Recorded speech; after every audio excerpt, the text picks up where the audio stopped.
What's up, guys? Cam Next Level here, entrepreneur from Atlanta, Georgia.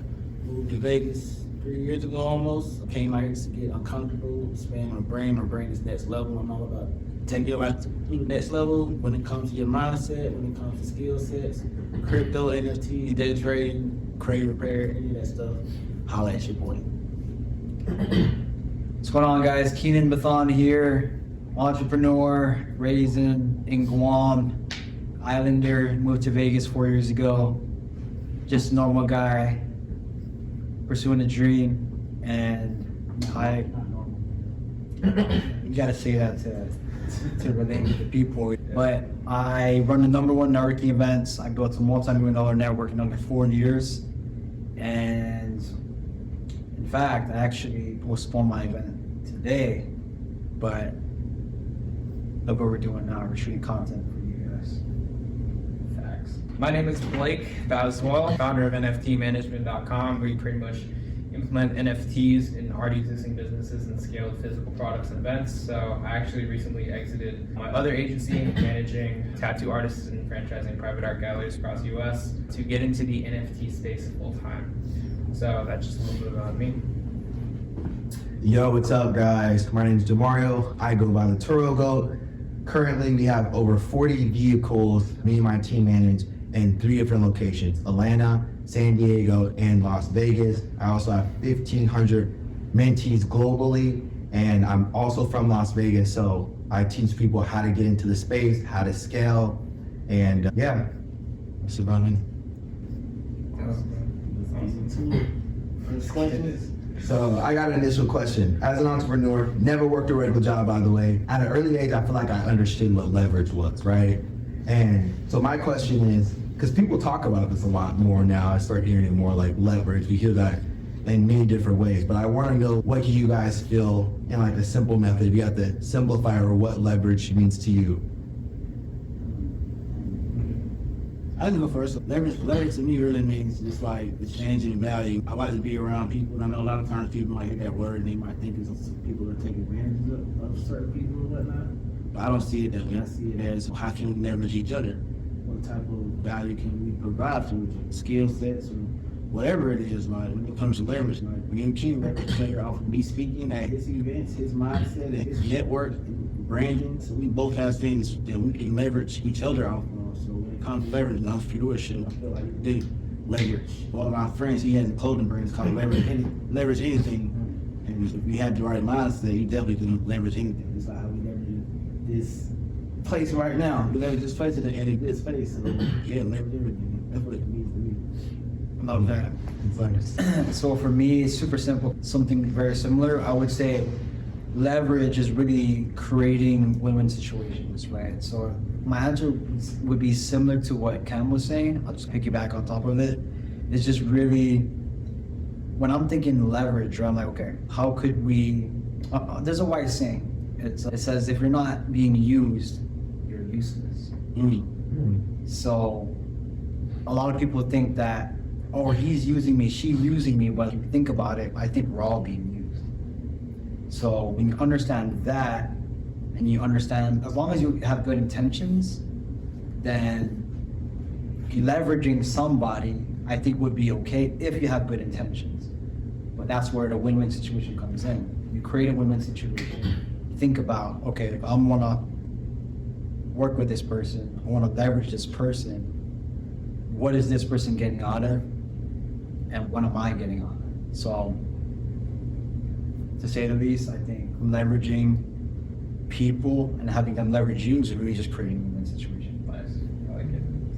I think like, when I think of the word leverage, I think of like businesses. When I really break down business, I think of inputs and outputs. So, for example, if a business were to input 1 as a unit and output 10, the 10x leverage, right? And I think that's like very high ROI. For example, if you have an activity, something called a CPA, cash reducing activity, right? And you're learning a skill that is high value market, right? And that is going to pay you 10x in the future. I think that's a high leverage activity. So in terms of leverage, my definition would be broken down from inputs and outputs. So as in units, right, if I'm inputting 5 and I'm going to get a 10x, like a 50x outcome, that's, to me, that's what leverage is. Mm. So it's like that lever that really just, it's that multiplier effect, right? So that's my definition. I like it. Okay. So I guess when I think about leverage, I would say, okay, how do you break that down and make it useful? So like in business, a lot of times we're using leverage. And the reason why I like it is because as a consumer or someone working a job or just every day doing typical activities, you're being leveraged many different ways. One way you can leverage in a business is having the ability to have, like what Blake was saying, I can't replicate, like I can't make another me, right? But I can hire somebody, right? Now, instead of just me doing 10 hours of work, they're doing 10 hours of work at the same time, right? Because either we're doing it simultaneously at the same time. So the benefit of that as an employer, when you start having employees, now you're leveraging their time, right? You're leveraging labor, okay? And another form of leverage that I personally do is in the car rental space.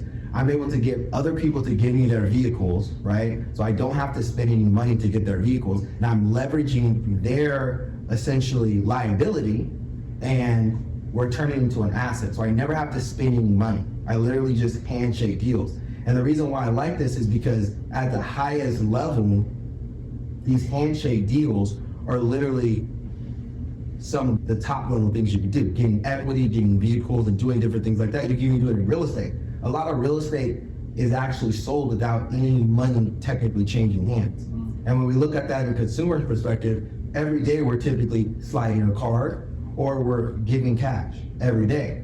But when you're at the higher levels of business, you're doing deals where you're shaking hands and money's not technically being exchanged. When someone gives me a car, they're not giving me any money. I actually make $0 until my team puts the activity out and then we get cash flow. But I didn't spend any money. And that's why I like talking about it, because in a simple form, it could just be me having somebody work for me. In a high level form, it could be somebody giving me a vehicle. Somebody gives you a vehicle and I can get, like essentially you could do the same thing, same activity and get a home. And even bigger, you can get a business. And that's why I like it. And I think when we talk about like entrepreneurship, that being added to it is what entrepreneurs are doing. We're leveraging something any given time. You have to literally scale a business. I mean, you all know that, right? So that's one of the most interesting things I think I found out about entrepreneurship and investing particularly. So I guess what would you guys say something would be like, as you became an entrepreneur, you're doing different things, that were a wow factor? Was something that you went through and learning like, wow, I'm so, like I learned this, now look, I was able to do this. But when I learned about somebody telling me that I could get someone else's car and rent it out, I was like, okay. And I literally took my fleet from 7 cars to 14 cars. And then 14 cars to 25 cars. 25 cars to 40 cars. That one thing, I would have never bought 40 cars. So what do you guys think something in your line of what you guys do that was like, boom? I got a lot of wow. To you, like I can say, just to pick one, because the entrepreneurship, I feel like we all probably have got a lot of wild moments, not just one. But I can say, if I have to pick one, I'd probably say, probably like when I first started day trading, I used to be in valet, so I would be at the hotel, at the stand, of course working for tips or whatnot, not really knowing about the skill sets or whatnot. But once I learned a certain skill set, I learned how to not make money via exchange, like how you were just talking about, like exchange from somebody to somebody, but actually create money from the internet. And I turned like $200 into $2,000 like one of my days at work, and that really hit me like, whoa, like I've been doing, I hadn't known about this, and I've been doing these type of jobs my whole life, and like, wow, I can really make money from money instead of working for money. I can make money from money that I already have. And that would be like a wow factor to me. That really changed a lot for me. I really started focusing and learning day trading, and eventually, of course, I had to quit that job and just let my money work for me instead of me working for money. Leverage. Leverage the money. Leverage money. It's a There you go. So I think with me, because with what I do now is with events, nobody knows these people that, only people that know were there. So my first event in 2019, I threw it on November, on my birthday, the 4th. And basically what I did was, I was afraid that no one was gonna show up. I had a couple of six-figure earners speaking, maybe 2 millionaires speaking. And I looked in the crowd and I'm like, okay, about 33 people. Nobody knows that event was actually free. But then, and I never thought it was gonna be a business. It just turned into a business. So I was like, you know what? I had someone tell me, dude, you could have easily charged X amount of dollars. I was like, all right, I'm gonna throw another event. I wanted to do one 2020, nothing happened, COVID. So I threw one November 4th on 2021, where I had Cam actually speak. And I was like, you know what? I'll make the ticket price 20, 25 bucks. I put the ticket price, I set the price, and I think within the first day I sold 11 tickets. And I was scared, because think about it, right? 2019, I threw an event, RSVP if you want to come to. 30 people RSVP. So, okay, cool. I did not think I was gonna make money. Threw it on the Eventbrite, 25 bucks. People bought tickets. I'm like, damn. I had that, oh, yo, I'm making money by connecting people. And I was like, this shit is crazy. Leverage. Let's bring back. So, yeah, that was one of my, I guess, aha moments. I'm like, dude, I could make money just by connecting people. Something that I already do naturally. Now, leveraging having speakers speak at their event, speak at my event, I'm selling tickets so people can consume game, I'm connecting power players together, and it's leverage. So that's Leverage nectar. Connected. How about what you know or who you know to connect? Yeah, who you connect, and also who knows you. Facts. Huge. That's cool. Lots to learn in that space.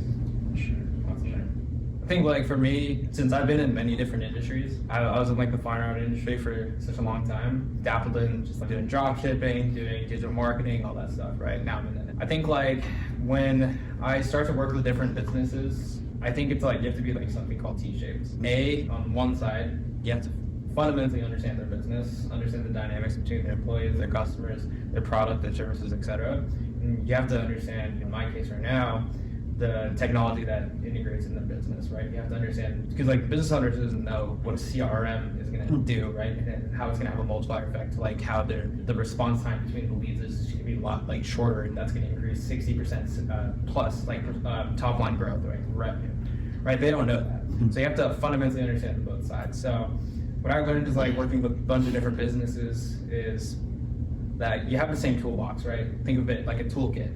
You have a screwdriver, you have your crowbar, you have your power tools, etc. All these businesses that you're helping out are fundamentally different. They're configured differently, like different pipelines, different technology stacks, customer acquisition strategies. The culture in the company is different. It's configured differently. It's kind of like Bionicles. It's built differently, but fundamentally, you're using the same toolbox, the same exact tools. Every single business needs leads, they need customers, they need sales, they need products, etc. So fundamentally, it's all different.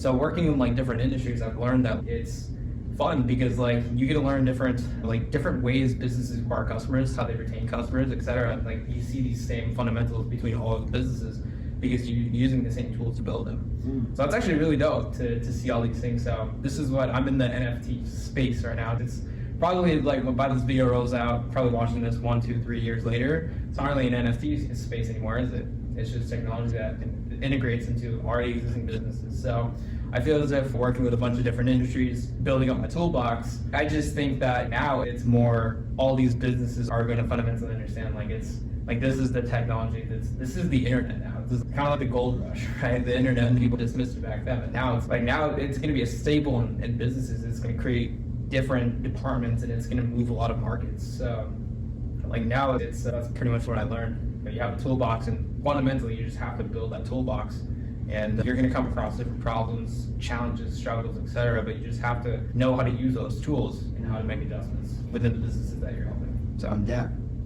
What is it? Ty Lopez said, you guys remember? Adapt, adopt, pursue. Boom. But yeah, leave off on that. I do remember that kind of. Yeah. Shout out, That I remember. shout out to Ty Lopez. Shout out. Best. That's very interesting. You all talked about multiple forms of leverage, like, and inside of all different areas. I think the most interesting thing to me is when I learned how to intercept money. I heard someone speak about this. I'm not sure who.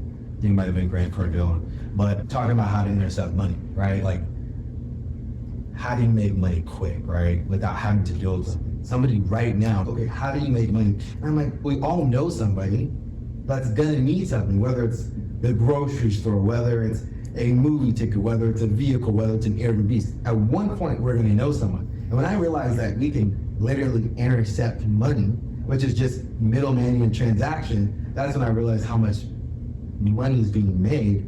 Big businesses are doing it every single day. They're just in the middle of these huge businesses, these conglomerates, and they're taking money. Banks do it. All these different things do it.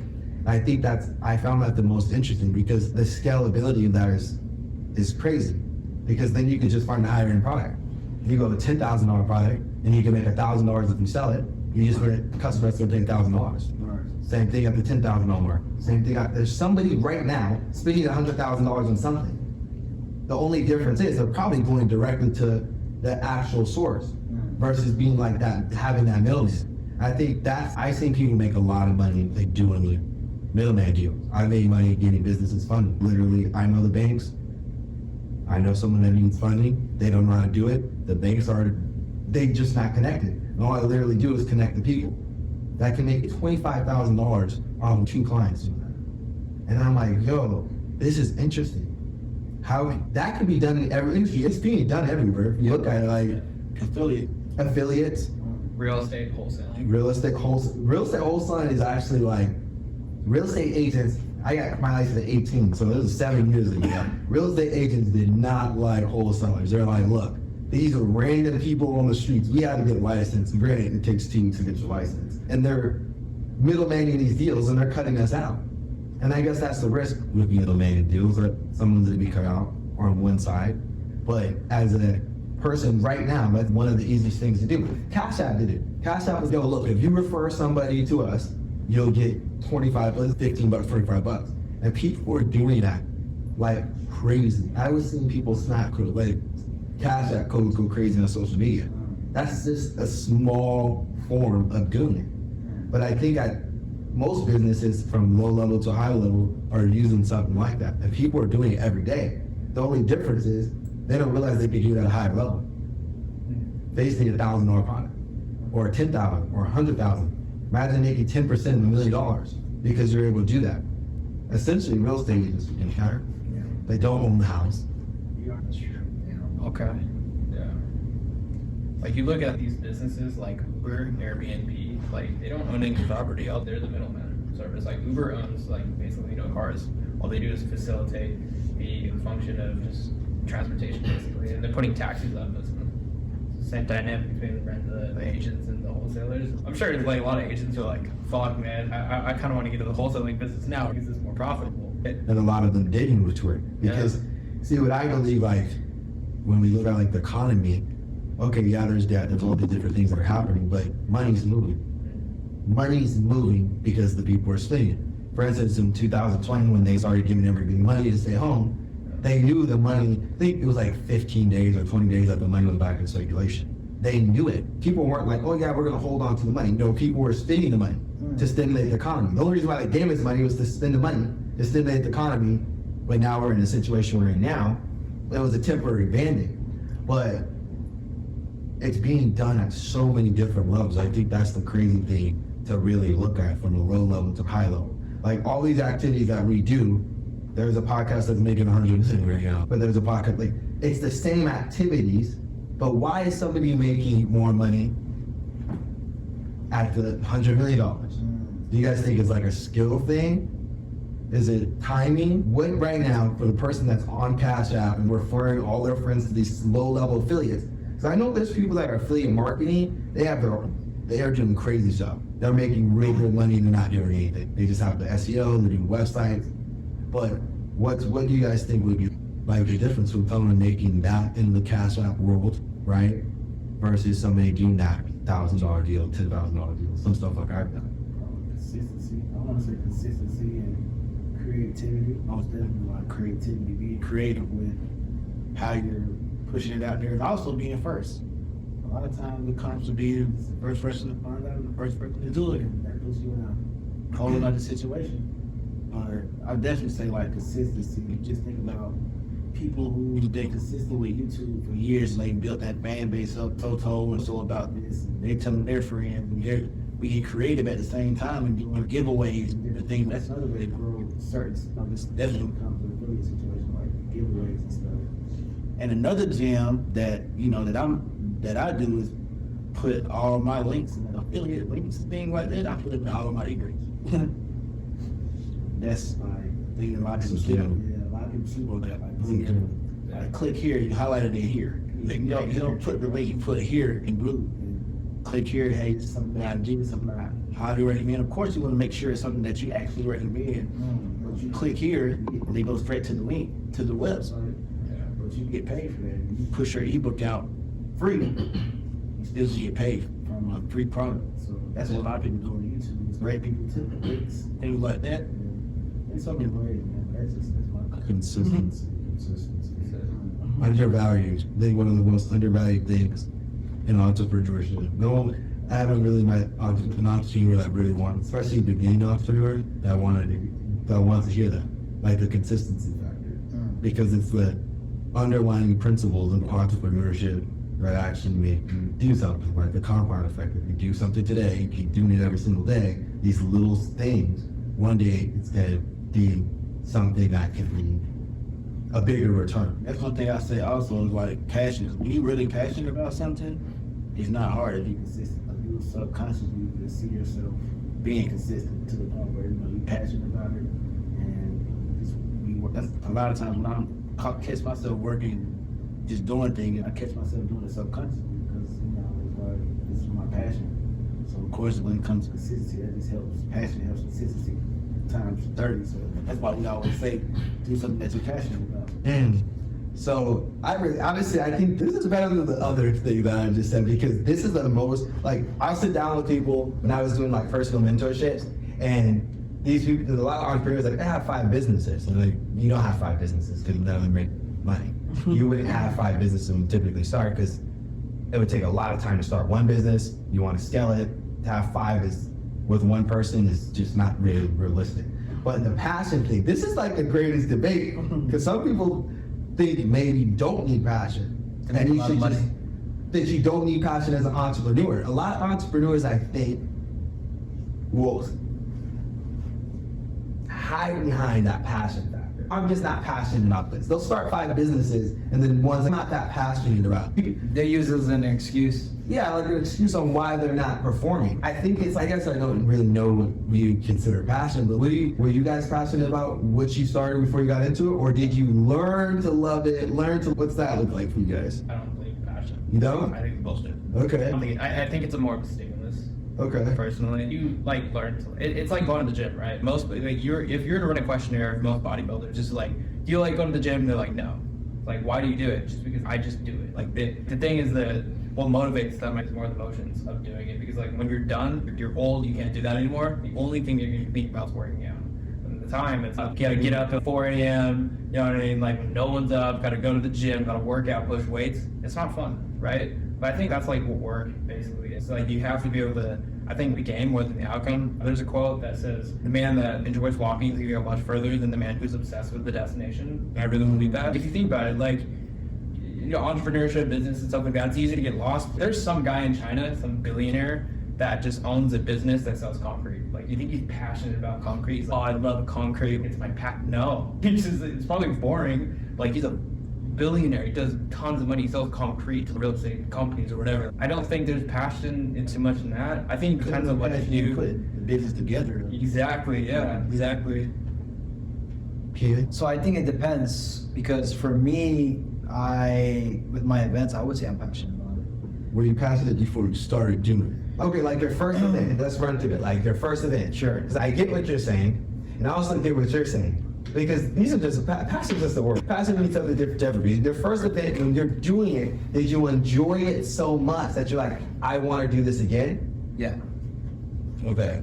And I knew that because I didn't make any money. but I still wanted to do it.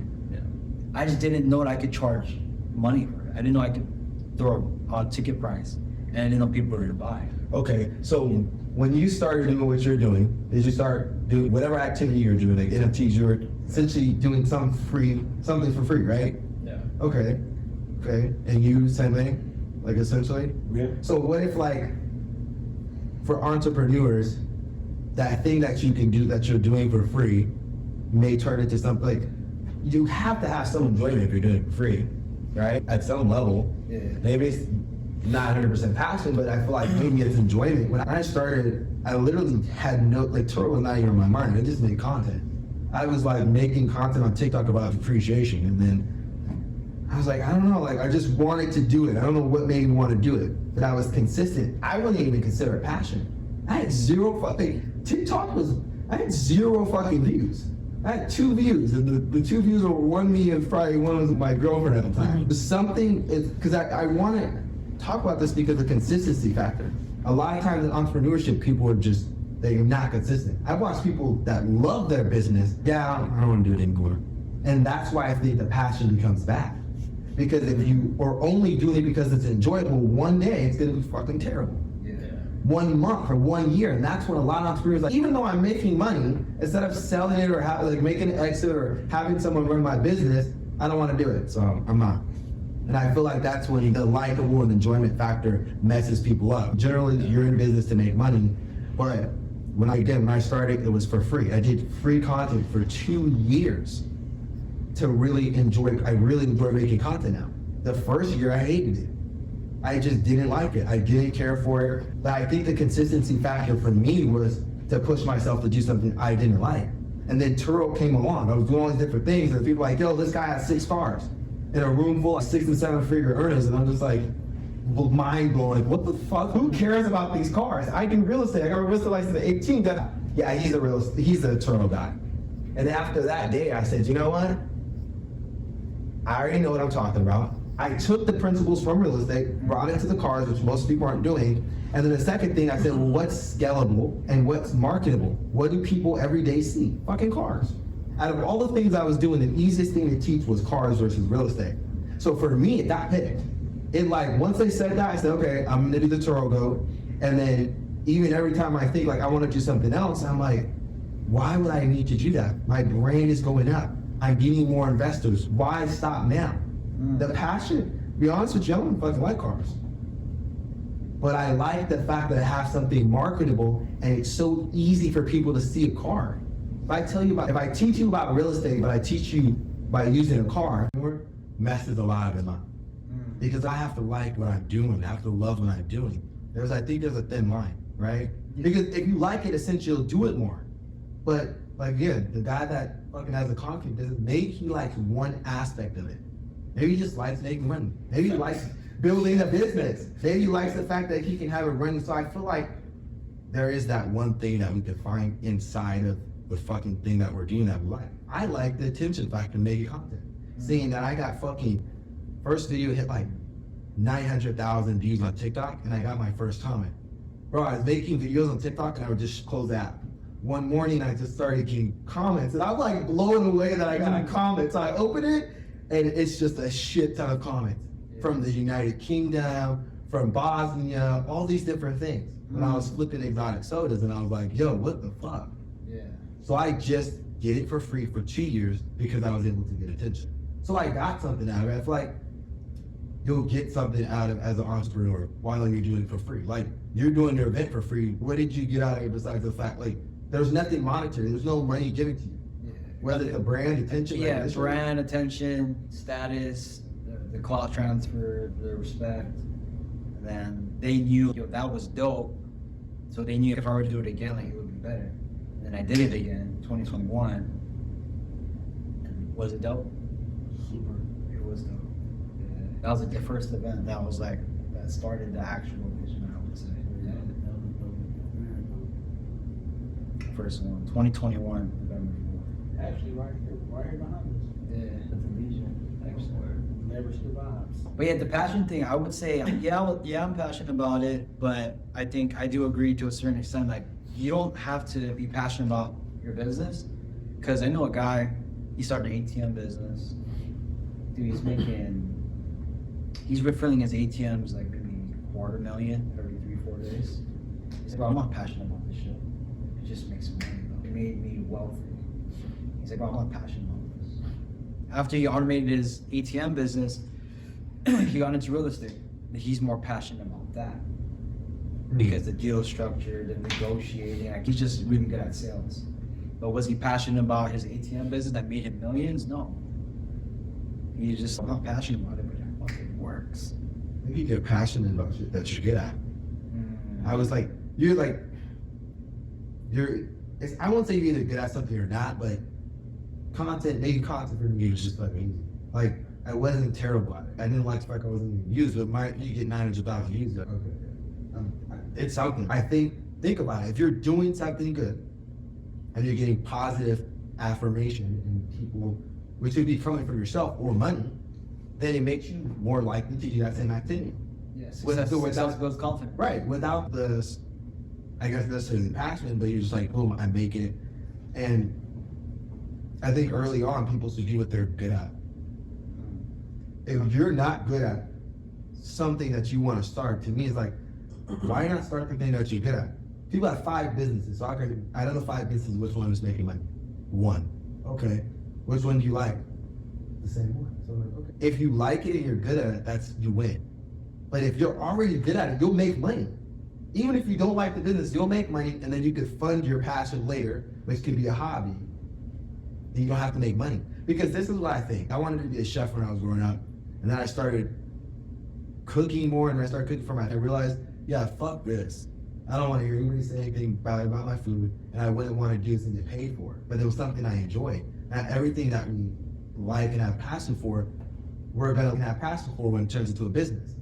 Because now you're being graded, you're being monitored either by your investors, people that are buying into the business, customers. So I think that's another important thing to look at, like, why not start with something that's fucking easy for you? But the question was like passionate of like what helps with consistency, and that's what I feel like this passion does help with consistency. Not necessarily saying you gotta be passionate to make it, but when it comes to being consistent, I feel like I said it's working subconsciously. That helps you be passionate about it. So it's automatically helps you consistent, but you being consistent with it. Yeah. I think it's just being obsessed with emotions. Yeah, like solving meaningful problems. Like I don't have a passion for NFTs, honestly. I think it's technology that we've seen it like just do a lot of harm.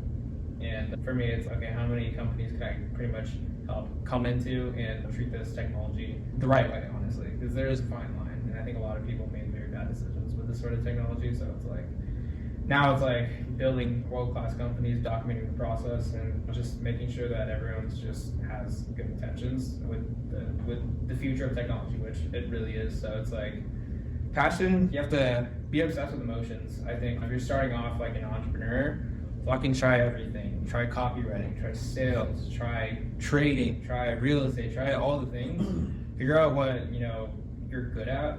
I totally agree. And feeling like, here's the thing, like if you're not willing to do something for a decade, don't do it for a day. I have a friend in sales, he's 20 years old, making $250,000 a year in sales, getting mentored by Alex Ramosi. Shout out to you, man, you're killing it. But he literally tried all the businesses. Like he had a car detailing business, his name's Jacob Hopkins, car detailing business, he did door knocking, etc. And he didn't fall in love with that business model. In fact, he didn't really have a passion for it. But the thing is that he was obsessed with sales. He understood at a very early age, and Alex told him, he was like, you suck at sales. He's like, shit, like, that's really hard to hear. But that was like the advice that he got. He was like, someone that made more money than me told me that I suck at sales is probably right, because this guy's just done more reps than I did. So he got obsessed with sales. Like, this is his thing. And now he's killing it. He's just documenting the process. And honestly, he's probably going to become like the next runner-up. Like, I see him being that dude. He works for Gym Launch right now. And he's 21 years old. And like, he is just obsessed with objections. He's obsessed with the ups and downs simply because he's learning and using that to build his way up to what he wants to build, which is really cool. And I think that this fundamental can be applied in every single industry. It's like you don't have to be passionate about the outcome. You just have to be passionate and obsessed with the motions of building. That's literally it. That's what it comes down to. What about like a passion for winning? At some level, every high level entrepreneur likes to fucking win. You look at what high level people do. What do we do? What are we doing? Like, we're winning. Like, I have met many entrepreneurs that only won at one thing. Not just winning business. If we play a fucking card game right now, I want to win. I'm sure you guys are gonna want to win too. Like, it's gonna get real fucking serious to me, okay? I've always wanted to win, but I've always wanted to win. So money is just came to be something that was easy. When you make money, and you want to make more money, and you want more success, blah, blah, blah, blah. But at some level, I think that the silver lining is to, I want to fucking win. Yeah. If you're winning, people are like, bro, this guy is some fucking ice thing in that. The ice, it's like, okay, how do you push yourself to the net? Like, how do you keep pushing yourself over and over? Like, training, all like a winner. Yeah. The mitts, you like, yeah, look, we're talking about the mitts all the time. It's just like, how like, fuck, you like, bigger, better, bigger, better. And I think that obsession of just fucking being a winner, I think actually is not the best publicized nowadays, but I think it's like the number one thing is entrepreneurs. Like, every day, most entrepreneurs are taking fucking L's. If you're running a company, we're taking fucking L. But that one win for the week, it's worth it. Yeah. Especially with trading. I mean, come on. Come on right now. Lose some, you lose some. Yeah. Yeah, that's Yeah. facts. Damn. Speaking of, because I know Blake just said something about objections, and I feel like when it comes to entrepreneurship, that's one thing that all entrepreneurs deal with. So let me ask you guys, how do you guys deal with objections? So I guess I'll go first. With objections, you know what the definition of objection It's probably pushback. is? Pushback? Yeah, Okay. pushback. So I'll tell you guys a story that most people don't know. And I have many stories. So how I got past the objection with anything, okay? This is what I did. So in high school, me and my couple of buddies of mine, we used to go to the mall back in Guam. And what we did was, I told my guys, I was like, look, this is what we're gonna do. We're gonna go to the mall every Saturday, and we're gonna go to the mall every day for lunch, 1 hour, okay? What we're gonna do is, we're gonna train ourselves, we're gonna talk to every single girl. We're gonna talk to 100 girls a week. So what we did, pretty, bad, old, ugly, it didn't matter. So we would approach 100 girls a week. Hey, no. Hey, imagine that. What's your number? No, like rejection. Got to the point where we got so numb to it. It was just a numbers game. Now we're approaching and we're finding our flow. We're like, oh shit, that was smooth. Like, Better. we're getting better and repetition, right? So after a while, I was like, yo, it got to the point where we got so good, we were getting so many numbers per week. And all I did was, at that point, I'm like, damn.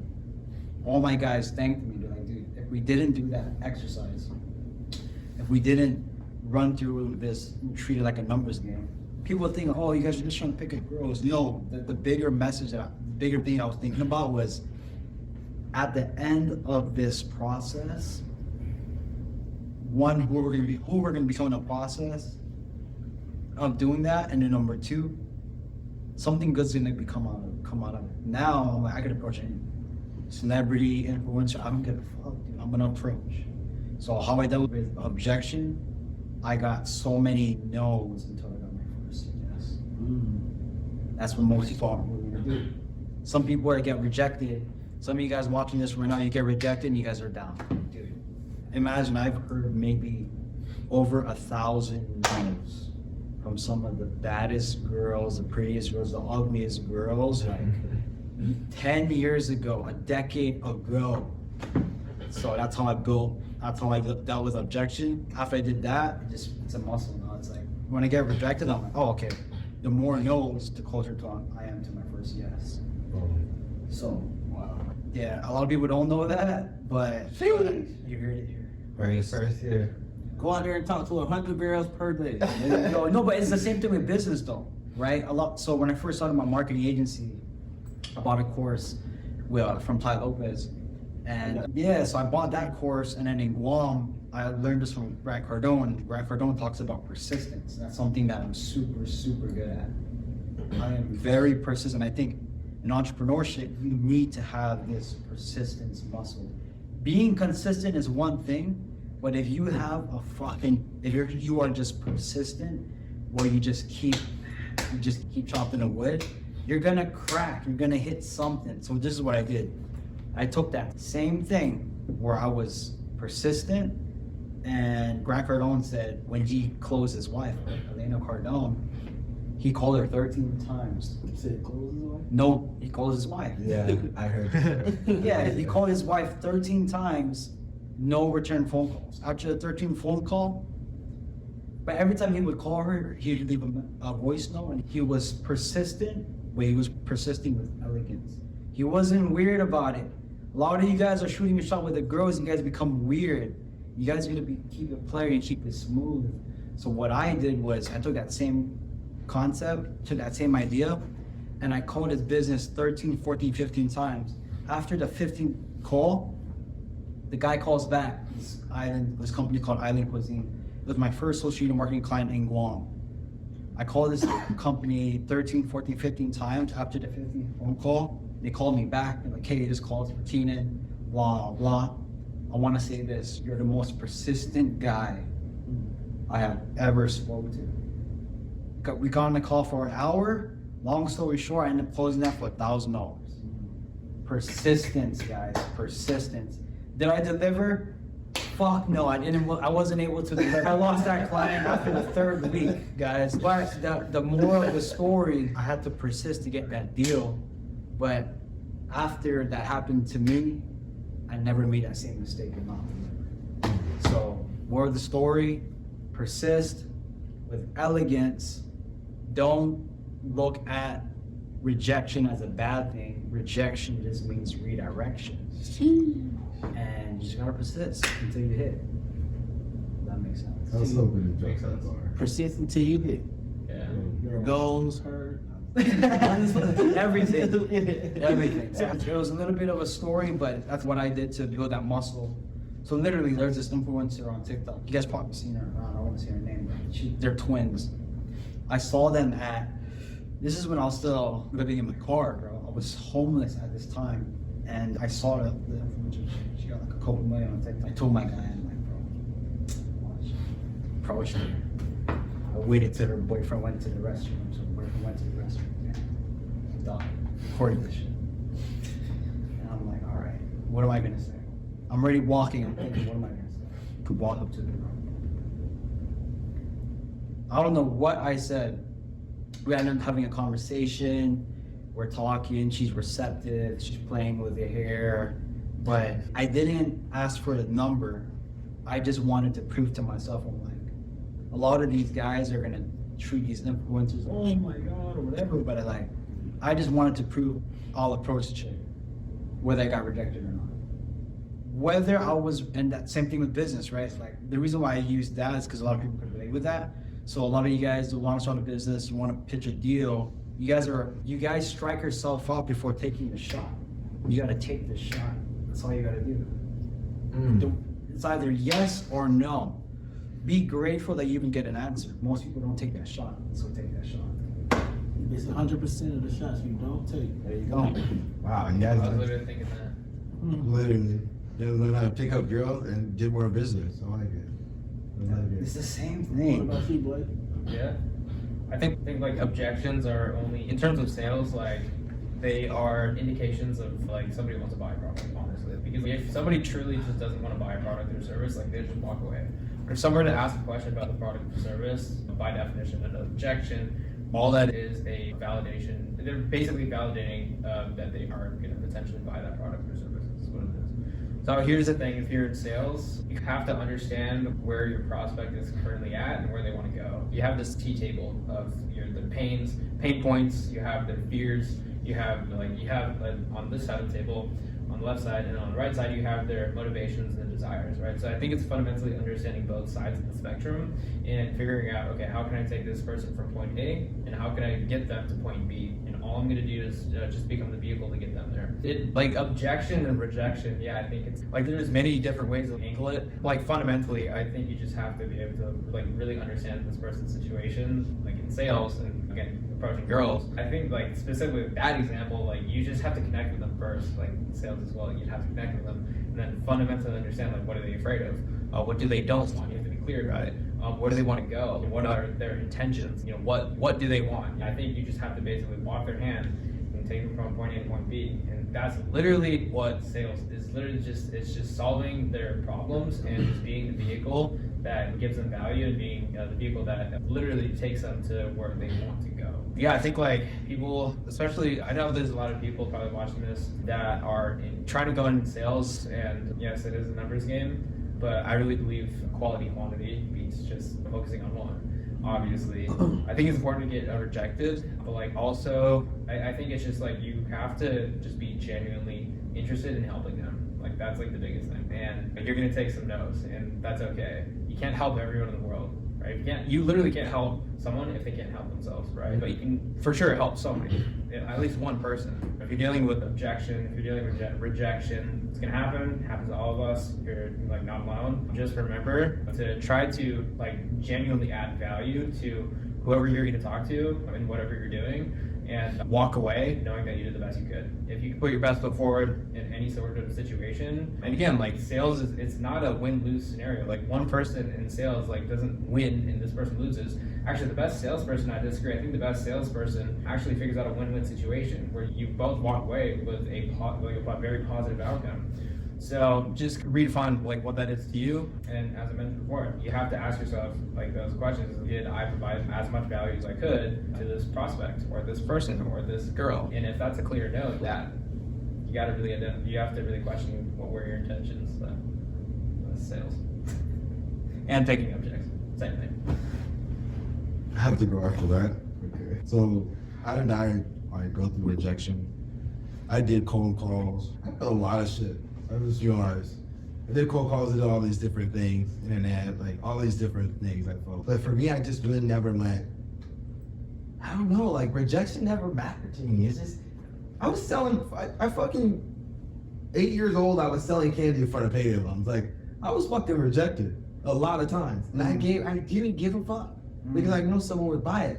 But as I got older, and this is when it gets weird because you don't really care. Yeah. Like 5 to 8 years old, you really don't care about much. They're like, if you ask the kid, they're gonna be really honest at 5 to 8. But when you get older, like society tells us how we should act. I never gave a fuck about that. But I purposely went in situations like learn taxes, learn real estate, sit in these places that I hated it all. I hated school, I hated all the shit. But I said, it's one thing to not like the system. Why don't I learn it? Why don't I figure out what's really going on? That's why I wear what I want. We're sweats all the time. I never felt I needed to conform to that. And with that, I also realized I'm never gonna let someone grade me on their metric. You're not gonna be able to grade me on your metric. So if I get rejected on for something, it doesn't really matter to me because I'm living on my own metric. The fact that I tried to do something, and like you said, if you're talking to me, you give me feedback, great. That's not a flea. That may be a no for you for now, but to me is an opportunity later. It may not even be with that person, right? But like, I just don't let people grade me on their metrics because then we're conforming to, oh wow, you rejected me. And then when I have a win in sales and then I'm super fucking happy. So then you're rolling this up and down roller coaster, and which is why most people can't really do sales. Because they're doing this up and down thing, and then one day they're gonna be down for a week, and it's like, oh, I can't sell cars. Car salesmen, like that turnover rate, the retention of a car salesperson is fucking terrible. Because some people can't take that. So me, I just don't let people grade me on their metric. If I know what I'm talking about, I know, not because you told me I know, I actually know what I'm talking about. There's nothing he could say. He say, fuck you, no, I don't want it. Okay, cool. The fact that he gave me a response says I'm still shooting in the right direction. And then I'll just go to the next person and the next person. And when you don't live off of other people's metrics, the system, the matrix, and all this stuff that's formed around it, then you could do what you want. I wear sweats when I go to meetings. I wear my brand. I spoke out as a den sweat. Like everybody's in suits and shit. I'm like, you guys can't grade me on that metric. You guys know zero about Turo. I know all of the things. Like I know this much about Turo. So how am I gonna let somebody that's in the audience grade what I'm doing? And that's what I think for me. And with that, I'll say, and you have to really know what you're talking about. So I'm not putting out content where I don't know what I'm talking about. I'm not talking about things I don't know what I'm talking about, because then that's a flawed situation, right? But I also asked a million questions. I asked some probably fucking million questions tonight. That's how I was able to learn all these different things, to have the confidence. What you're talking about, how are you gonna let a consumer that knows nothing, think about like the ADT salespeople that are knocking on your doors. These fucking door knockers are some of the most persistent, consistent people that are out there, but they keep getting rejected. All about the product, he knows zero about the product. He says no is not a value, it's not a no against the product and you, it's just a no really for them.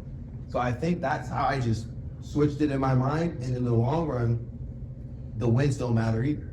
The fucking yes, okay, what happens? If you get one sell, I'm gonna have to go sell another person. Yeah. Especially in real estate, I've seen this a lot. People get so hyped up on one sell that they forget to go sell again. They're fucking celebrating and make $3,000 check, and they're like, oh fuck, I didn't follow up with this, I didn't do this. So if you don't get caught up in the yes or no's, the fucking rejection doesn't matter just as much as the yes. You're either gonna get money out of the fucking person or you're not. And sales. Why does it matter like the yes or no? So that's how I figured it out, because I make a shit ton of content now. But every piece of content, somebody's gonna have a reaction. I get a lot of content like, yo, fuck this guy.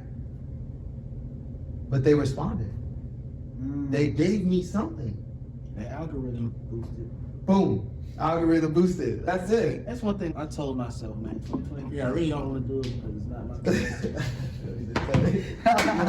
Good. Hey, man. It's gotta be controversial, bro. Controversial. Yo. Sales, bro. Yeah, we gotta be controversial. We're sales, bro. I know a lot of stuff that I can talk about, man. It's like, it's just not me, not what I represent, but 2023, I see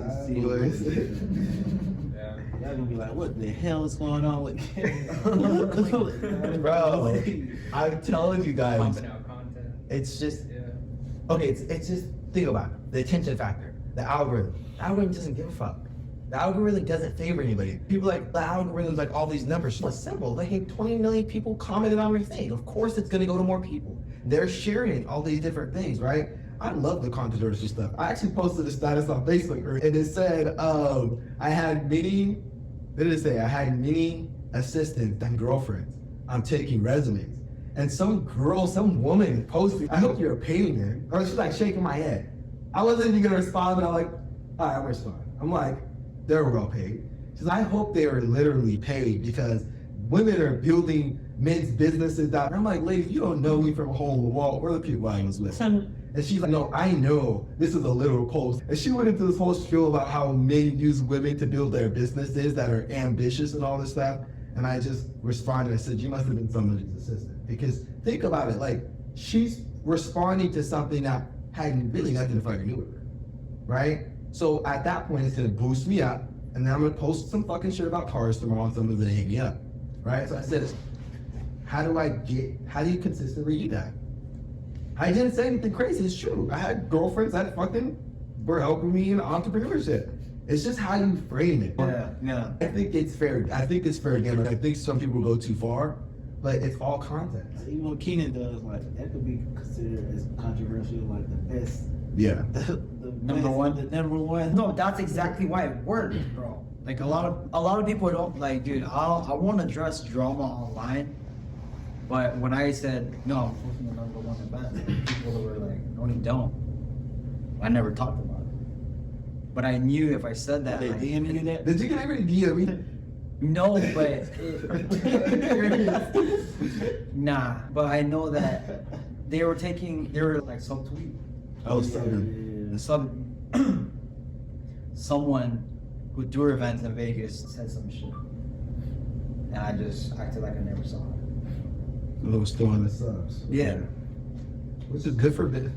It's good for business, honestly. Yeah. And you have more attention to your business. But that's one of the reasons why. And I knew that I was gonna get attention. It was bold. I'm like, okay, what's gonna get attention? You're Yeah. like, you're not here to get liked, you're here to be known. Yeah, like my thing is this. Clip I always that. knew that, dude. I don't care if you like me as long as you respect me. Yeah. That's all I care about. I think like, every man should care about. Number two is Whether you're talking good about me, you're talking bad about me, Talking about me. at least you're talking about me, at least you're thinking about me. Because guess what? I'm probably not thinking about you. Because I'm thinking about what I gotta do. So if what I say and how you react to it, how you react to what I say, like that shit, what am I trying to say? Doesn't phase you? It doesn't, that's like sounds like a personal thing. Yeah. Because based on how you feel, example, I could tell you something and I can tell you something. I could tell you the same thing. If you're in a bad mood and you're in a good mood, you might interpret it the wrong way because of what you're feeling internally. I'm not in control of that. I'm only in control of how I feel. Okay. Yeah. Off that colic. So same thing. So with people, right, when I'm like, yo, I run the #1 networking events. Depending upon how you feel internally is how you're gonna respond. If you feel good inside and you're like, yeah, you know what? Okay, he does. But if you feel like you had a bad day or whatever, you're probably gonna think in your mind, no, he doesn't. Guess what? I'm still winning because you're thinking about it. And he executes, by the way. So for everybody that calls themselves the best and you don't execute, you set yourself up for that. Yeah. You're either the fucking best or you're not. You can be the best in your head, and then you're clearly not executing. But as a consumer and a speaker at your events, I felt that personally for being in Vegas and being an entrepreneur, I haven't seen you do that. So this is, if you guys want to do it better, you guys got to do it. Yeah, because currently right now he's the #1 networking event in Las Vegas. No questions asked. Appreciate that. Step again. The controversy, I think it's crazy because when I started calling myself the Turo Goat, a lot of people wrote, I didn't have anybody directly texting me, but a lot of people in the rental car game has learned from me, like people that are teaching other people. Yeah. And I just figured, okay, what's the metric? Nobody else is calling themselves that. Why can't I call myself that? Yeah. The metric of me was, I'm gonna do that because it's gonna be good for marketing, which has been. And literally people were like, Joe, the Turo Goat. I'm gonna call it Turo Goat, the Turo Goat. Because I had the confidence to say it. And I executed in many different fucking ways. So that's what I like about it. Here's the thing: a lot of companies, what I learned about in business, right, is a lot of companies they're afraid to say they're #1. Right. Another thing is when I started my marketing agency, this is what I said. I never said we were the #1 marketing agency in Vegas. I said we were the #1 most trusted. Okay. I didn't say we're #1. I didn't say we were the best. I said we were the #1 most trusted. And the thing about what I learned about business and branding is if you brand yourself a certain way, next level, Turo Go, your company, NFT management, right? #1 networking events. If you constantly keep saying that with conviction and you believe it and you execute, people are gonna start to, oh yeah, he is the Turo Go. Oh yeah, he is next level. There he is. Oh yeah, he is #1. Oh yeah, his events are #1. So eventually what we're doing is I like to think we're throwing it out there. You better have some walls, you better have some execution to back up what you're saying and make sure your actions are congruent.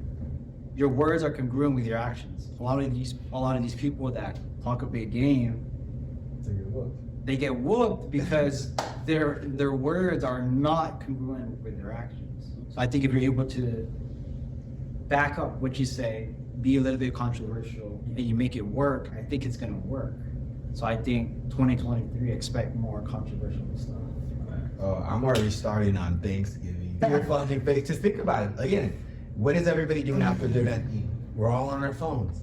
Everybody's off. All the think about it, you're right. Another thing, everybody will be around more people during Thanksgiving. And they're gonna show the damn, let's do this to that for 2033 All right. Thanksgiving. Okay. You got what, You're right. 5 days, 4 days? You're right. Okay, I was telling Keenan earlier, I'm like, yo, I got some posts ready. Because after I got that reaction, I said, okay. Because I have women followers and men followers. I'm like, okay, let's see what you guys believe. I posted another one, 22% of the millennials, it was an article, are going in debt to go on dates.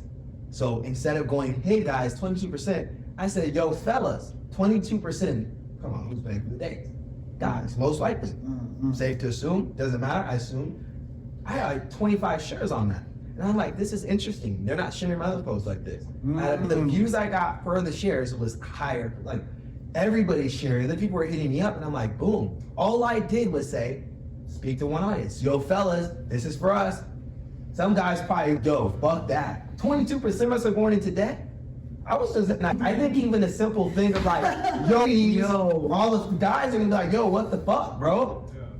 It's just one of those little things like that when you're just like, yo, ladies, honestly, I didn't be like, yo, ladies, honestly, if your guy's not investing in you, you should, boom, you know what I mean? Guy's mad now, yo, what the fuck? It's a real thing. You're just talking to one audience. I wanna know, what you're gonna post that's controversial? Give me something, give me something. First of all, so I won't forget. Hey Siri, remind me tomorrow to start a controversial alarm. Set the alarm for when? So when I do this, I'm gonna have a whole list of controversial stuff. I already got in my mind a couple of them, like Give us one. people not really doing what they say they're doing when it comes to trading. I know a lot of that. I already have a lot of screenshots, so I got some exposure that I can really do that. I know that's gonna stir a pot up because some of these guys and people that people really look up to, but I call them red-handed. So it's like I can do that. Then if I was doing something like you guys go see, you guys would definitely go see. The screenshots, okay. I got the screenshots, I got the videos. I might do something like how you just gave me an idea talking about for ladies only. I might do something like with my shirt on or something. Like videos with my shirt on, started with my shirt on. What's up? Who is Cam changing it? What's going on with Cam in 2023? Yeah, I don't see a change, man. I'm glad I had this conversation that really opened my eyes. I know we talked about it not too long ago, but let's kind of see everything. So it's been more controversial from Cam. They start calling me controversial Cam. I think the tangible factor of like how easy it is, like content's so subjective. So what I learned is shoot for virality, right? So for instance, my other brand, No Job Needed, we teach people how to start their review company, learn how to secret shop. So what do we do? In the mindset, okay, where am I? So I recorded my girlfriend at the time going to Whole Foods. Why did I do it? I showed the Whole Food signs. TikTok is gonna push out locally and then start pushing out after that. How many people go to Whole Foods? Whole Foods go across the street. This is how I shopped at Whole Foods for free. Women are like, what? They don't know if it's a coupon, they don't know what it is. But I grab their attention to something that is normal. And here's the thing. When you guys watch movies, what do you guys consider a good movie or bad movie? Are you guys like, when you're watching a movie, like, I know what's gonna happen? Have you ever watched a movie like, I fall asleep on any movie that's not good. But what do you consider good? Do you wanna know, okay, I think this is what's gonna happen during the movie? Most movies, you know what's gonna happen. The reason why, are we just really smart? I haven't watched one movie with someone and I watched, bro, this is gonna happen. And it didn't happen. I like movies that get me thinking. Okay. That's one thing. That's why I like Note. A lot of people like Note, but I love Note because it really had my mind just doing something that never done before. So was it ending unexpected or expected? When's the Note with Kiki Palmer. Oh, I know what you're talking about. That was directed by Jordan Peele. Yeah. I still didn't see that one. Yeah, that definitely had my mind like doing some crazy. So was it unexpected? Very, yeah. Okay. Okay. Don't ruin it though. Okay. So I definitely haven't seen that yet. I'm like, I gotta find some free I gotta things. watch that. Yeah, I gotta find some free things to really talk about this movie. A lot of people, like average people, just like, I didn't get it, it was stupid, I didn't like it, but it's definitely having the brain. A lot of these movies do, but that's the type of movies I like. that's his niche, right? When we look at really big movies, now he does crazy things. I like how he does it. A lot of the movies want you to know what's gonna happen. Because what the average person doesn't want is something unexpected. People don't really want anything unexpected, right? If it's your birthday, you're gonna get you might get surprised. So people are expecting that, right? It's almost unexpected if you didn't get something on your birthday. You're like, yo, what the fuck? Even if I told you guys, don't give me anything on my birthday, I'm expecting to get something on my birthday because that's design. When you watch a movie that is reaffirming that you're right, oh, this happens. These are the movies that people consider good. The worst movies people I've seen will say, oh, I didn't like the ending. I didn't know what's gonna happen. So in social media, when we're making content, we need to give them something that they can follow, right? So when I show that Whole Foods thing, oh shit, it's just so normal. Like Whole Foods is a normal store. That was a video that did really well because they've already, oh, it's Whole Foods, this is normal. But if I showed some fucking random store in a whole different area, if I went traveling and showed a store, they wouldn't connect to it. So in the content, I like to get something that they connect to or recognize. It's visual. TikTok is a lot of visuals. So I'll pan the store, boom. Or I'll start the video with a really nice car. Maybe it's just a Ford Mustang. My videos with the Ford, like American cars, crazy. Foreign cars, whatever. Because most people just don't know what the fuck car is, right? So like some of that, giving them that expectation in the beginning, I think really helps, and having them see that. And then throw the controversial at the end, right? Or when you say, hey ladies, now all the ladies, dudes are gonna be like, bro. The other day I seen, I don't know if y'all might have seen it, because I've seen it a couple of times now, but it's like a guy pitching the ball, and then he pitched the ball, and then somebody swings. Is that Brad Lee's ad? I don't think it was Bradley. It might have been Bradley. Yeah, it was. Yeah. And then the ball comes and hit Yep. the screen. Yep, and you're like, Oh, oh, bro. The first time I seen it, I was just scrolling and they pitched me fast. And you're like, but he swing and then the ball like go back and hit the screen. I'm like, oh, You know what? It was done. Bro. I that was smart. Cause I like, okay, I respect it. I Really? gotta watch this video. I gotta watch what he's Bro, saying. right. You know what's genius? Actually, I think I was like, bro, I have to I think I watch saved this. that advert actually because somebody, Brad actually attached that to his ad just to get like that Yeah, first I like. that's what I said. I said I want to get that first. I want to get Shit. that first swing, bro. That's very Jeez. smart. You definitely, if you go see this, you gonna love it, Bro. you gonna love Let it. me find it. Bro. That's really a scroll, because of course we had a goal is to stop people from scrolling. Literally. Yes, stop me, and I almost jumped out my pants. Please tell me somebody has it. Yeah, dude, I gotta fucking find Bro, it. I respect. I I gotta see what I you gotta guys look at this by tomorrow this time. Yeah, I gotta do it. We had to I'm cut it not up. Facebook ads library or something, but let's see. I'm like, bro, But yeah, I have to. That's why I said I have to chop this one up. I'm That's just- crazy, bro. It's Yeah. kind of like that. It's literally like that. But Yeah, fucking yeah. I attached don't think that's your attention. Definitely got my attention, sir. Yes, bro. Oh my god. These fucking marketers. Like, I seen that. Someone has to send it to me. That's what I got your attention. A lot of people do like girls and stuff too, though. Like that's a good scroll stopper too. Yeah, I'm definitely implementing more females into my videos. That's what I'm working on. I actually have one coming out Thanksgiving. This would be a funny one, so you guys have to see it. You already know it is Kingdom. I'm taking it off, but I'm like, you know what? This after the comments I got today, I'm like, okay, let's make something similar, but similar to other videos that we're doing, the car stuff. Yeah. And I'm still like, I think the attention factor, like, it's just social media. It's free. Yeah. If you make one good video, you can literally fucking get 1 million views. That right there to me is the most insane thing about social media. You either making good content or not. You're like, I'm shadow banned, I'm this, I'm that. No, you're fucking just not making good content. That's okay. I had my TikTok go from 1 follower to 3,000 followers to 0 fucking views to 6,000, like, because your content is a direct reflection of the market thinks it's good or not. That's it. As you're pushing it out. If it's not good, okay, you revamp it. But I learned the other day that some of these people are taking their content, if it's not pushing out that first day, they'll just remove it and they'll add a little tweak, like ads, you'll add a tweak, and run multiple ads, and then that one tweak may do crazy. There's multiple times I posted multiple videos and the same one, they just added a different tweak or different words or a different hook in the beginning, boom, and one flies up, one doesn't. You know, when I find this bad thing, I'm definitely gonna chop it up. Yeah. I want to do something like more creative. Bro, that's gonna kill this advert. I'm Yeah. telling you right now, bro. I'm behind it. This was dope, man. I enjoyed this. What's something that I think I asked you this too, but what's something that time you felt some real pressure in entrepreneurship? Like, talk a little bit about that. So felt some real pressure. Yeah. Where you felt some pressure, like in entrepreneurship, where it's either you felt some pressure where either your back was against the wall, or even if it wasn't, like when some like real adversity you overcame as an entrepreneur.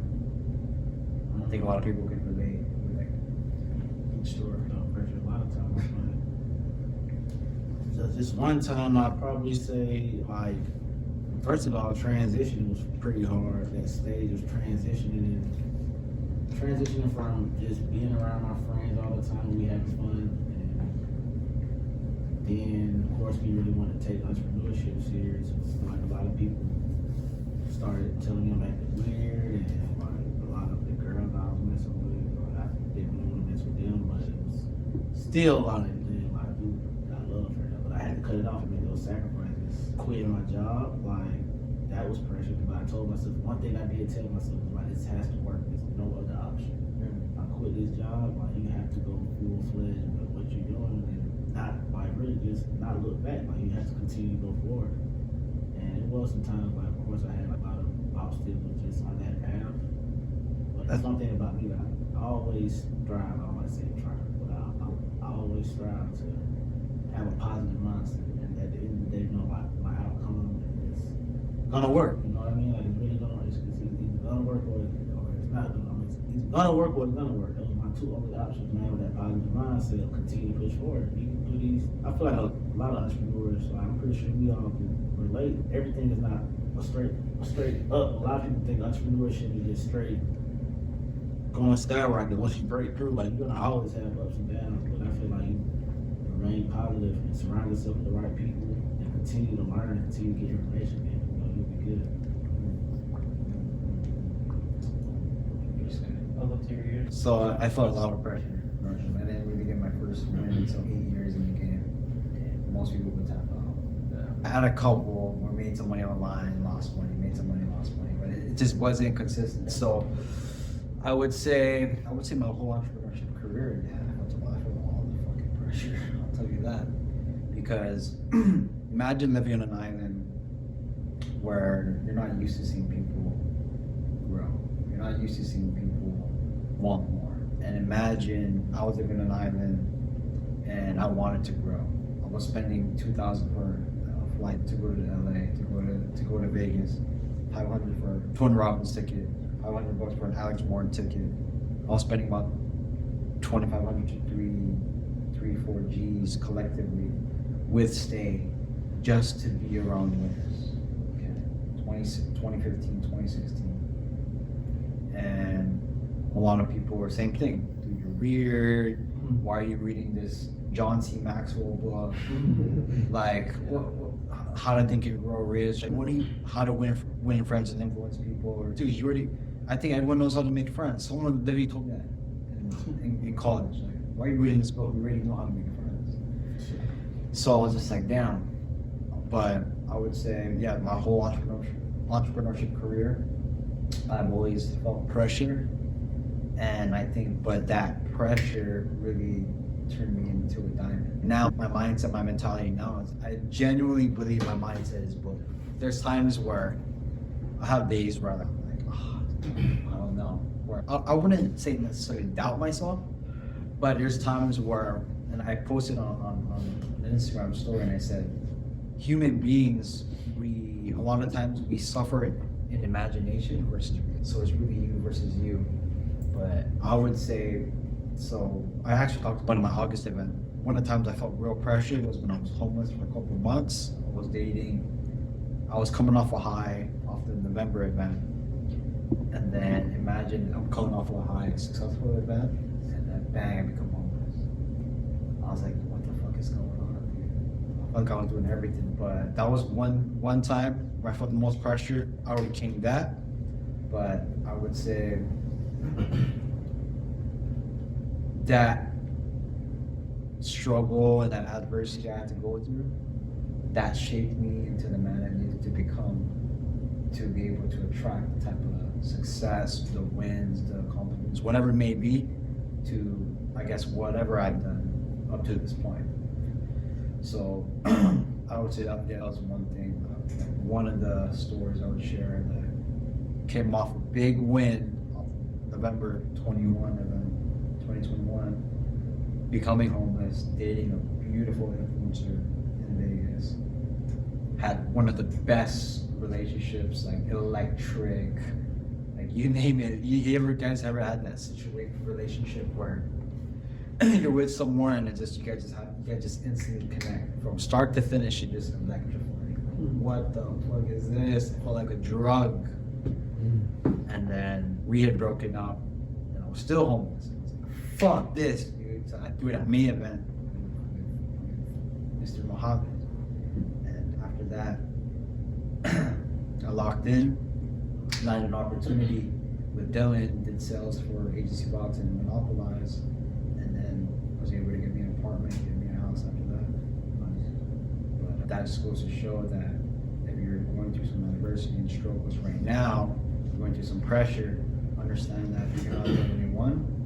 And if I overcame something sleeping in my damn car, I got videos in my car, I haven't released it yet, but I will when the documentary later down the line comes out, you guys will be able to see it. That's some real shit.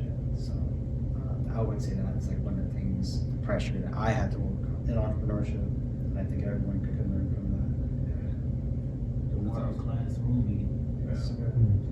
I don't think it's like about if shit hits the fan in entrepreneurship. I think it's more of a when kind of thing. I really believe that pressure is necessary to build a world-class company. I think that I really believe in the mantra of like short-term pains for the long-term gains kind of thing. And I think that extraordinary accomplishments really come from doing ordinary things for an extraordinary amount of time. I think every single day it's some sort of like pushback, and I think that typically if you get pressure, my sort of field, and I'm sure this is like sales with a lot of different industries, get pressure, pushback, whatever, I think it's such a trajectory of growth. Yeah, there's like one time like where I had to like I was a part of a really successful startup company. Literally we were like $0 to like 2.3, managing 2.3 million a month, garage startup company, and my brother and I made a really hard decision to leave the company and leave everything that we built, leave the team that we helped scale, the mentor that was mentoring us, etc.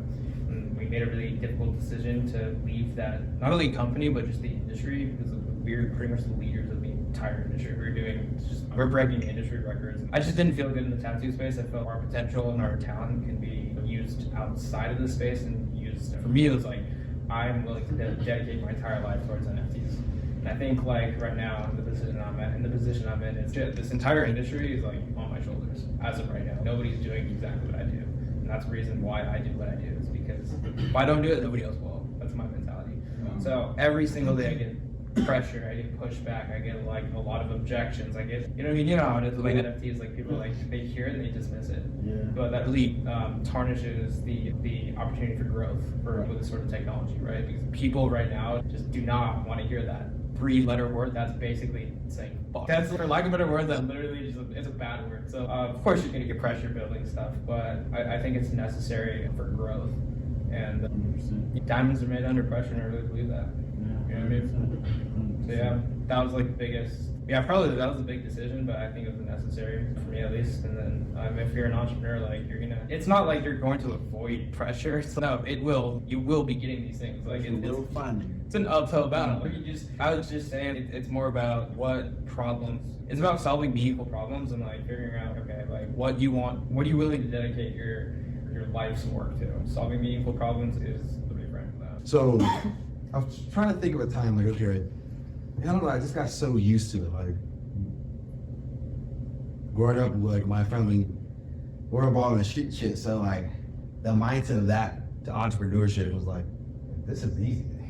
Entrepreneurship is a lot easier than anything on that end, right? Never really felt pressure, but I will say one time that I did, because it was a pressure to have responsibility, so much to what you're saying. But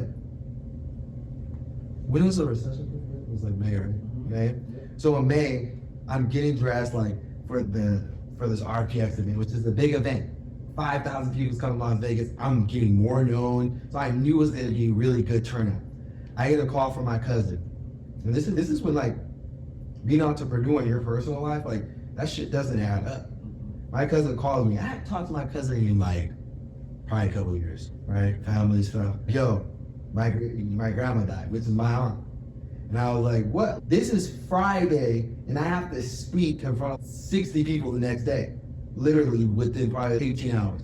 And I was just like, no, like, bro. And I was conflicted. Okay, what do I do? So I'm calling everybody, trying to figure out who knows. Fuck, this is really bad. I'm addressing them, like crying at this point. Wow, okay.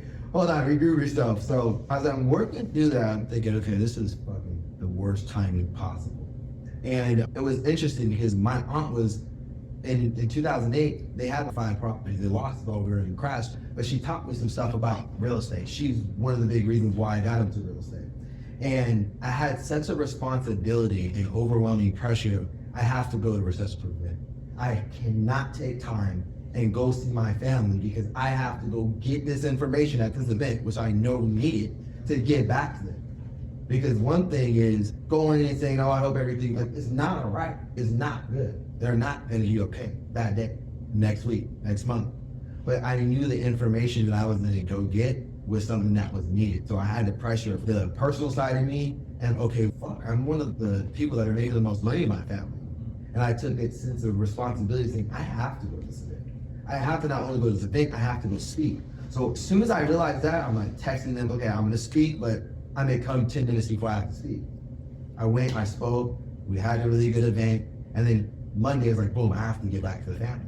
But I had to make sure I got that information because information changes your situation. And I knew, okay, she's passed away, I need this information because there doesn't need to be another 2008 situation. I know, right? So people should be passing that baton. She took it so far in 2008, they took an L, she taught me what not to do on that being over leveraged, and I still got to get the information. So I feel like that was the biggest time in entrepreneurship because the personal life was like, boom, 3 days. These are fucking 5 hours every single day. I don't think I probably got like 3 hours of sleep each night because it was just so calling them, checking on them, doing this. So that was definitely the biggest thing, but that event really changed some stuff and gave me good information. So just like she said, like, you're gonna get pushed back. And it's gonna come in your personal life, like for your girlfriend, like, you're gonna have terrible shit happen. That's just how it works. That's how this game works. That's why entrepreneurs are the 1%. It's a different ballgame because we have to keep going. There's no, oh, hey, by the way, bad timing that she passed away. I can't go. I have to go to the event. So. Down. So you push forward. That's one thing about entrepreneurship, man. It's like you are your company, so like you slow down. What's going on? We gotta just continue to push forward. There's a quote from Dan Pena that said like success is it's like being pregnant, right? It says congratulations, but nobody knows how many times you got fucked. Oh yeah, That's a really funny quote, right? It's so true because people see the amount of accolades that you've gotten. People see all the materialistic things. Wow, like you're so successful and all that. It's the tip of the iceberg. Right. But like at the end of the day, like they don't see stuff like that dressing room. They don't see stuff like that happening to you. They don't see stuff like making a huge decision to leave the company and have the entire company basically turn their backs on. They don't see stuff like that living in a car. They don't see stuff like all of those things that like are what I like to call like private victories. Like they stack and stack. But yeah, as you mentioned, it's like you have 99%, you have that 1%. That's literally what separates the two. It's the tip of the iceberg. Like it's harsh, but I think like 99% of the people just won't understand it. And I think it's just a cruel, harsh world where like the game of entrepreneurship, honestly, I just don't think it's for everyone. But I think it's for the 1% of people that's willing to put up with it. And I think you don't choose to be part-time entrepreneur. I don't really. You just are or you're not. And it's harsh. You know what I mean? It's harsh, but like, I just really believe that. You know, I think like an entrepreneur has some burning desire and they have some crazy obsession with not what they do, but like the motions of actually doing the thing. And it's just like, it's very harsh advice. Like I'm definitely the person to say this. It's like, yeah, have it, you don't. But if you have it, like it's a gift, and I think it's an honor, not a job. In the game of entrepreneurship. So yeah. That's hard. Yeah, 100% believe that. Boom. I want to do one thing for you, wrap up. I want to do 30 seconds. 30 second 36 racks. piece of game. Alright. It could be about your industry. It could be mindset. I mean, we went over a lot of mindset. You gotta give them something tangible. 30 seconds and something tangible. Can you do that? Yeah, sure. Who's going up first? Cam.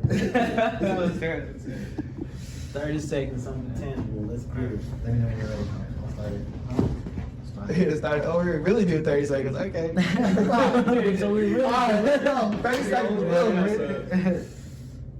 All right, let's go. But when it comes to just information and knowledge, of course, you want to do something that you like, I feel like that you are passionate about, of course. And then get the right information, and you can actually automate businesses. Certain things you can do when it comes to automation. So you can really give out free game, get automation, fill out forms, get people to fill out forms, get automation. And therefore you can continue to retarget and market to them. Free game, get information, package it up, free game. Split automation. How's 30 seconds? Boom. Yeah. Cool. 30 seconds. So 30 seconds. Dude, someone go first. It's fine. All right, so 30 seconds. What do you guys want me to talk about? It doesn't, mindset or something Okay. tangible. I'm gonna restart the clock whenever you're ready. Okay, cool. Dude, I'm thinking. We can pass the time. Sure. Okay, 30 seconds. I don't even know what I'm talking about. I don't know. For me, I think it's philosophy, and I think philosophy is business. I think that we all question the beliefs we think we believe, except the ones we never think to question. So I think it's more about asking yourselves the right question, asking other people the right question, and really looking at the world just as it is. Right. So I think it's about navigation. Like you have to make adjustments, figure out yourself, learn, adopt, stuff like that. At the end of the day, it's about doing what you love, knowing that you can always you're gonna fail, and if you fail forward, I think that success is a process, not a destination. I'm just learning a bunch of stuff. It's just fundamentals, and at the end of the day, you just have to not be focused on one thing. I would say, mainly be focused on purpose. Purpose is gonna be the thing that will take you from point A to point B. Damn. Who's recording the time? You know what? That was not 30 seconds.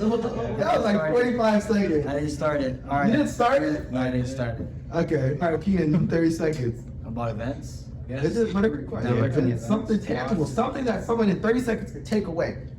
Okay, so guys, your network is your net worth. And sometimes in business, it's not about who you know, it's not about what you know, but it's who knows you. Attention. Whatever you gotta do, you gotta get people's attention. Once you're able to grab people's attention, you then learn how to convert that attention into sales. What I call it is getting clout, turning clout into cash. And that's what I've done with my events. That is what you're gonna do. Listen to this.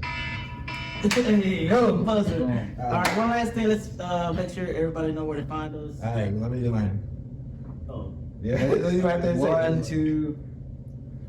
Yo, listen, in the Turo space or the rental car space, what you guys want to do is find a niche market. If you're going to do economy cars, cool, start with economy cars. If you're going to do luxury cars, do it luxury cars. And then after you build that niche audience, you want to go deeper. You want to add different things to the cars.